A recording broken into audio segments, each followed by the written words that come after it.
Leah, welcome to the Katie McGrady Show. It's good to be here. We're always so excited to invite new people on. I've had quite a few folks from Focus join on the show over the years, and I always ask the same question. What do you do for the great folks at Focus, and how did you get involved with this incredible ministry in our church? Yeah, so I run our talent and leadership development for basically all of our support services. So think the fun side of HR. So trainings, hirings, promotions. If you are working in a role in Focus and you want to get promoted, I'm the girl you talk to. So people actually like talking to me in Focus. They look forward to your emails. Yeah. I'm not the sad side of HR, which they don't call themselves the sad side, but No. people really like talking to me. But I got involved. I went to school at the University of South Dakota and met God in a really profound way. And I was like, I want to do this for my sorority sisters around the country. Mm. So I was a missionary on campus for 5 years at the University of North Dakota and then DePauw University, which is a small liberal arts college in Indiana. And then for the last 5 years, I've been working for Focus. And people always ask, they're like, how long are you going to stay? Like, are you a lifer? And I'm like, do you ask that to like anyone in other jobs? That's a good way of putting it. When you're surrendered to God's will in your life, you are not necessarily given the playbook of how your future looks. Mm. I'm just surrendered to where God wants me. And for right now, Yeah. it's here. That's a good answer. Let's go back to that. You dropped it as a teaser. You met God in a really profound way. I'm not going to let you off the hook. Can you tell me that story? Yes. So actually, I was at a Seek conference. This would have been in 2014. I was at a Seek conference in 2014, and basically, I was kind of lonely. I was in sorority life. I was in the business school. I had a ton of friends. And I had just turned 21 and was at the Seek conference, and I had just had a really hard fall semester. And without going too much into it, I think God brought me into this conference both for two things. One is that he wanted to tell me how much he loved me, and two, he wanted me to have community. And I went with my school, so I kind of got both. So it's that big adoration night. I don't know, Katie, have you been to Seek before? Yes. Oh, yeah. Probably many times. So, like on day 3, there's the big adoration night. It's like huge. And as Catholics, we're not like super emotional about our faith. Like a lot of the mass just frankly is not for you. Like it is, you are worshiping God, and it's not necessarily for whatever it is that the emotional sparks that you want to get out of it. But I think that night is a really pivotal night for a lot of people because you're in this like room where God is present and you're watching other people around you experience God. And I was at a point where I was like, God, I just really need fun, holy friends. Because I was in sorority life, I was in Greek life, and I loved it. I still love my sorority sisters, and I volunteer here in Denver with the Alpha Phi chapter, and it's amazing, right? But that sister could only take me so far when it wasn't rooted in truth and beauty and goodness. And so I was at this, big adoration nights, day 3, and I was just kind of not feeling anything. I didn't really have an established habit of prayer. I was as sacramental as I could be in that state in my life. Like I was faithful to the sacraments. But I went out and they were like, there's prayer teams. And I'm like, I'm not going to go to prayer teams, but for whatever reason I did. And in prayer teams that night, this is might make me emotional. I just asked, the people were like, what do you want to pray for? And I was like, I don't even really know. I just feel like I'm supposed to do this with other people. And up until that point, faith had been kind of just a personal thing. And so we pray, not a whole lot happens, but I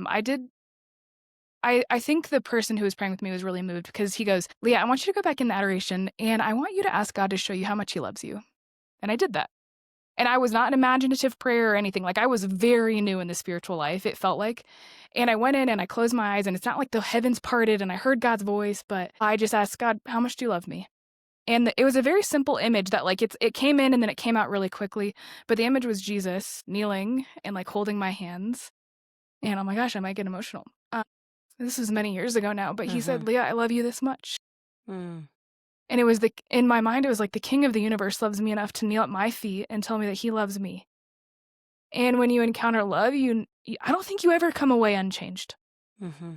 And so I came back, and on the bus ride, I was talking to a girl, she's like kitty corner for me. She shared her testimony on the bus ride back. It was like a 24-hour bus ride or something back to nowhere, South Dakota. And she shared her testimony. It sounded a lot like mine. She was on the track team. She loved parties. She loved social life, but she just needed some good, fun, holy friends who were pursuing the same things. And that's what I got in Tess. Tess ended up becoming a really dear friend of mine. After she sat down on the bus, I looked over her and I was like, hey, do you want to become my friend? Like in kindergarten. Yeah. And as they say, It's the as rest is simple as history. that, though. I mean, that's what you have to do. Thank you for sharing your heart with us, because that is such a beautiful image to receive and then to hold on to. Like, Yeah. that's yours, right? Like, that's your intimate encounter with the Lord at an event. I think it was 2004 in Antonio. Yes. It was. I was actually just thinking about that San Antonio conference weirdly yesterday. My flight got diverted from going to Dallas to San Antonio, and I was like, when's the last time I was in San Antonio? And I was like, I'm pretty sure it was that Seek conference. Yeah. So, but I want to. Cold. It was cold, yes, and like San Antonio's a lovely place, but like you don't really want to go there in January. But that's where everybody was, or December. Why did you go? Like, what was it that sent you? Was it you got invited? There was, hey, let's take a bus ride down to San Antonio. Yeah. I think God works in the confines of our natural hardwiring. Mm-hmm. And one of my natural hardwiring is I'm really adventurous. So I Yeah. heard cheap way to get to Texas, which when you're from South Dakota, like there's no big airports around. It's not like you're No. traveling all the time. And I didn't travel a ton growing up. And so Mhm. it was, to be honest, it was adventurous. And I did know a few people that were going. I had started to come around the Newman Center. Like I said, I was faithful. I was sacramentally like up to date, so to speak. But I wasn't necessarily like in, it felt like. And I think God worked with that desire for adventure and some level of companionship. And I love too, it was a long time ago. Like, I hate to say 11 years ago, but my goodness, Yeah. like 12 years ago by the It's a time long we get to this, it's a long time. And for the Lord to really move in your heart and you to still hold on to that as fresh and still be so moved by it. That's not just a great sales pitch for why anybody listening to this should want to go to Seek, but I want to get into why should somebody want to go? And it's not just so that you can yourself have this intimate moment, though we hope that for sure, but there's so much that goes on Yes. at this very unique. Catholic events are a dime a dozen, and many of them are very, very good. But this one's very special. And having gone to a few of them, having gone to one with my sister that was very moving for the two of us, like, tell me what it is that there's a secret sauce when it comes to the Seek conference. And this year is a very unique year because there's 3 locations. You'll be the MC in Denver. Kind of Yeah. give us the rundown, put on your HR hat for a second, and talent acquire us to come to Seek. Great. Okay, so here's the couple points. One is the church is universal. Catholic means universal, right? So it's like the whole, like, think of like the Vatican. It's like you have like the arms of Mother Church reaching out and everyone is there. That's how Seek feels. You're like, I'm just not alone anymore. And you shouldn't be alone. The second part that I would say is that there is something about, I forget the phrase in Latin, but the phrase that repetition is the mother of all learning. And I think it's like, for me, the reason I keep going back, the reason I'm still focused all these years later, it's like a booster shot in my arm. It's like, this is what I need to remember that, like, oh yeah, no, actually, like, to be Catholic, my baptized identity is missionary. And the church's essential function, like her deepest identity is evangelization. It's to bring people into the fold in the body of Christ. And missionary, this is what I always thought. Missionary, the root word from it says to be sent. But sometimes I forget that I am supposed to be sent. But I'm reminded of that when I'm around other people who are like, yeah, what does it mean to be Catholic? It means that I'm supposed to be sent. Because as a baptized Christian, I'm a missionary. It's not just because I work for Focus.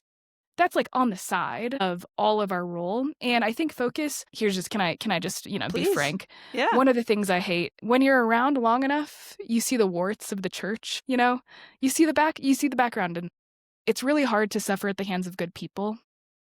One of the other hard things to suffer is when someone in one apostolate tears down someone in another apostolate. Because I'm like, we're all on the same team, aren't we?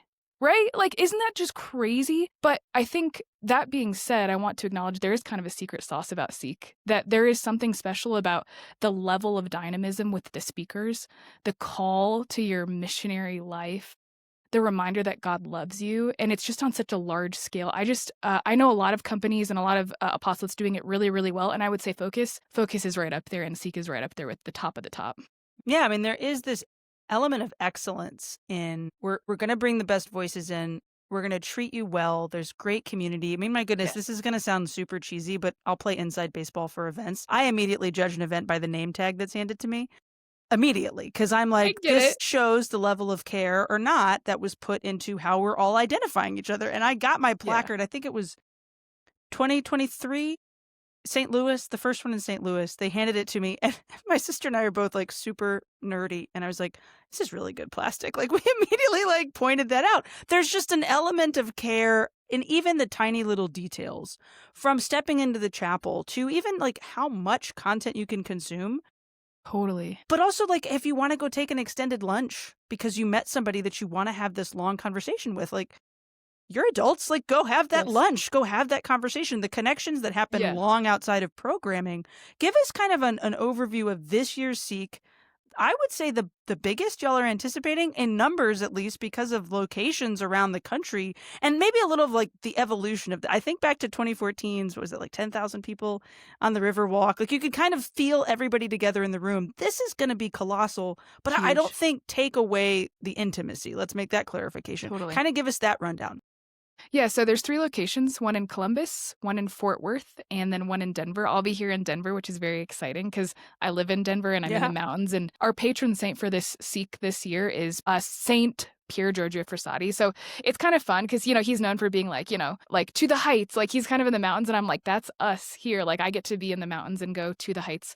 So Seek this year, I mean, it's kind of the same as every year. You're going to have amazing dynamic speakers with a keynote every night, great adoration. There's going to be 3 different musical guests at every location headlining. Here in Denver, we're getting King's Kaleidoscope, which is very fun because I've been listening to them for like years and years. So, I mean, it's just really fun. Chris Renzema in Columbus, and then we have the Figs who had collaborated with Forrest Frank down in Texas. I saw the Figs, and my kids are coming with me to Fort Worth, and I was like, it's the Figs, and they know who that is. So even little ones were excited for the Figs. Yes, and you're going to see the drama of the gospel played out every single night. So there's kind of I don't know if I can peel back the curtain. Please, I know yeah. we say this from the stage every year, but people forget and I forget. So you're going to see the drama of the gospel played out over all 5 days. So you're going to start with this idea that you're made for relationship, and you're going to see every single day there's kind of a different theme, but you're going to get to the place where it's not just like you're made for a relationship, but like that relationship has been impacted by sin and by our own choices. But then we can come to a place where Jesus restores us and recreates us. So you're going to see that kind of play out in the themes of every single day. I love that. And I love that the charisma comes through. Like, we've been saved. Like, he didn't leave us in that bad relationship. He came to get us. He came to kneel in front of us and say, I love you this much. Of all of the Seeks you've been to, and I would imagine it's been a pretty consistent run every year for a lot of years. For a number of years. And then in your work behind the scenes and emceeing, I mean, you've mentioned the adoration, we've mentioned the excellent talks, but is there like beyond that first big moment of like, oh my goodness, like this is for me, like think over the years, like do you have kind of a favorite moment or story or like behind the scenes even of something that's happened that you would love to share? Oh gosh, I mean, I could think of so many. A lot of them actually have to do with the Mass and like seeing the processional of priests come in. For me, that's just a very moving experience every year. These men who have laid down their life for their bride, the church. So every year I see the long procession of priests and I'm like, this is the best. Like we have the coolest faith. And most of my time has been in adoration. I will say this is maybe not going to relate to viewers as much, but as someone who God has developed, once again, through my unique design for many years, I didn't seek to ever be on a stage in any way emceeing, but I think through the years I've been on a lot of the Seek stages, and God has developed even just like my voice through the experience of doing a hard thing in public. Like who likes public speaking? But I just keep saying yes when God asks me. So I know that's maybe not going to relate to your viewers, but I think that. Yeah. God has really worked in giving me a lot of confidence. Yeah. And it's been so cool to see, like I think back to the 2014 when Jackie, Bobby, and I were hanging out, and like our lives are also vastly different 11 years later. There's a lot more kids running around. Yeah. Rears have changed. People have moved. And yet, like, I think back to that conference. I love that that's the one that you brought up because that kind of felt like a coming of age conference for a lot of us as well. And to see the way it's developed over the years. So Columbus, Denver, Fort Worth. Answer me this, because I know a lot of our listeners will have college kids tuning into this, certainly. I'm happy to say the Substack where this will air has a nice, healthy mix of boomers all the way down to Gen Z. Focus, for a long time, everybody's like, oh yeah, Fellowship of Catholic University Students, that's the college kid event. And that's, let's dispel that rumor now. Anybody can go, right?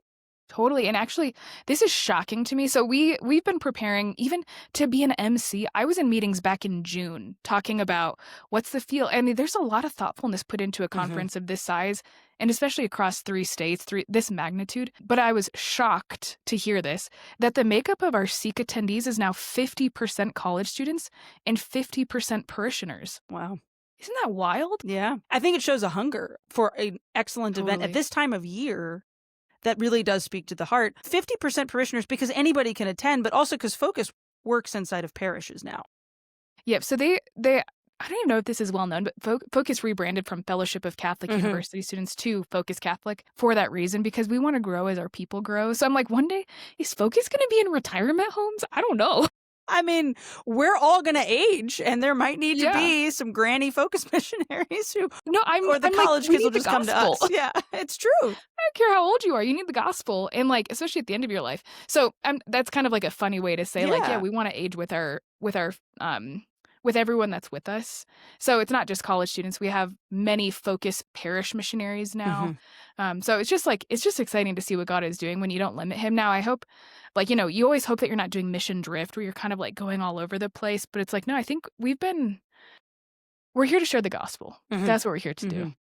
And the talks will hit the heart, the keynotes, but there's also specific workshops, right? Like there's specific tracks that people can go to. So the grandmother who's got little grandchildren is not going to feel like this is a talk about chastity and dating and that doesn't apply to me. Like there will be tracks. Can you tell us about those? Totally. So we have kind of they call it a lifelong mission track. So if you're interested, if you're not a college student, but you want to know how to lead a Bible study, or maybe you want to know how to disciple someone or invite people into a small group in your parish or your community, we'll have tracks for that at every location so you can understand like, oh, I'm equipped. Because really, I mean, God doesn't call the equipped, he equips the called. And so we want to equip you in that. So yeah, it's like you can go to the Dating 101 talk, which I went to a Jason Everett talk when I was in college. I think I was like a sophomore in college. And I was dating a guy at the time. And like, that's what I wanted was like the Dating 101. And then as I got older, I wanted the ones on like the specific topics about like the church in China. There was a missionary I remember years ago who had talked about his experience of being a missionary in China when the one-child policy was announced. And then I've gone to talks about evangelization. I've gone to talks about theology. I've gone to talks about Catholic worldview and anthropology. So it's kind of like we bring in experts, the best of the best. Our formation team is excellent at that. So yeah, there's a talk for anything. And if you want to be equipped, get equipped. If you want to just go to a talk and learn more about a subject you don't know anything about, go to that talk. Yeah. And if you want to meet great people, beautiful music, lots of fun. Like it's not a boring conference at all. Every bit of it, it just feels like a little slice of heaven. I can tell you, so Cardinal Dolan is my boss, and at the Seek in 2023, we met up while it was there, and he was, tickled pink that it's in St. Louis because that's his hometown. And I think other than like getting a Cardinals player on stage, he thought the whole event was perfect from start to finish. And he slapped me on the back, as Cardinal is wanted to do, and said, "It feels like heaven, Kate." And I was like, "It really does. It really does." And it was after Thank you, Your Mass. Excellency. Yeah, and it's like, I appreciate it, Eminence. Am I getting a raise anytime soon? Like, it was just like one of those little passing jokey comments. It was also at that Seek, and you mentioned the priests and their processions, and I'm terminally online. I feel like this story is worth sharing. Somebody at Seek needs to know this, so I'm sharing this information with you because I don't even know if people know this in like the annals of Catholic history. So there's a priest in Indiana that I've followed him on Twitter for years, Father Ryan. We've actually never met in person. We tried to meet up at this Seek, and just for like ships passing in a night because of like he had his young people and my sister and I were okay. He posts a picture. It was before Mass, and Mother Olga had wandered downstairs to like silence the priests before the procession in because they were being a bit rowdy according to Mother Olga's standards. And so she like went into the room of priests and just starts praying the rosary. She's quite little, and there's all these priests vested, and here's this little tiny nun in blue. And so Father Ryan snaps a photo of her, and he didn't know who she was, and he basically just says like, "This nun just shut us all up," and it was great. Okay. Oh my goodness. He tweets it. I quote tweet it and was like, "Mother Olga doing the Lord's work," and that was it. And like an hour later, I get a text message from Joel Stepanek, who had just started working for the National Eucharistic Congress. And he said, "Do you have her contact information? How do you know this nun?" And I was like, "Oh yeah, I've known Mother Olga for a long time." He's like, "I have to get in touch with her." Now, Mother Olga doesn't have a phone, famously. Whoa. And so I'm like, okay, I know how to get in touch with her, but it's going to take like 4 degrees of separation to get. So we work it out. We get in touch. And the whole reason was because Joel wanted to get her to keynote the National Eucharistic Congress. So if all those priests hadn't been rowdy before Mass, and Mother Olga hadn't wandered downstairs, and Father hadn't snapped the photo, and I hadn't been too online and tweeted the photo, and happened to also know who this woman was, like Mother Olga would not have spoken at the National Eucharistic Congress because they could not find her. Like she was kind of hard to find online at that time. You're doing the Lord's work. But it was all because of Seek. Well, I told that story to Mother Olga this past May. And she looked at me and she was like, I almost didn't go to that conference. I didn't know what Seek was. And yet somehow she'd been convinced to go. I think she spoke at it. But it was just, that's what happens at Seek. I think it's these God moments of encounter and interaction and connection, Yes. all done in a place where the church is prioritized and the gospel and the Yes. mission is prioritized. So that's my pitch for I folks love to that. come. Leah, where can people find out more? Where can they find more about the Seek conference and sign up to go? It's Seek Yes. Week right now, so there's lots of Seek Week. promotions running on. Yes, so go to seek.focus.org and you can look at any of the 3 locations. You can find a lot of information on there. Seek Week ends on technically like the end of the 29th. So on the 30th, prices will go up. All right, so you've got 2 days by the time we 2 post this, days. folks. Get to it. Bring your family. We're bringing our family to the Fort Worth one because that's within driving My distance. family's coming for the first time. There you go. Your mom and dad. That's awesome. I Yeah. love it. I love it. Well, Leah, thank you so much for taking the time to join us. Give us that website one more time. It's seek.focus.org. Thanks so much. Have a great afternoon. Thank you. You too, Katie.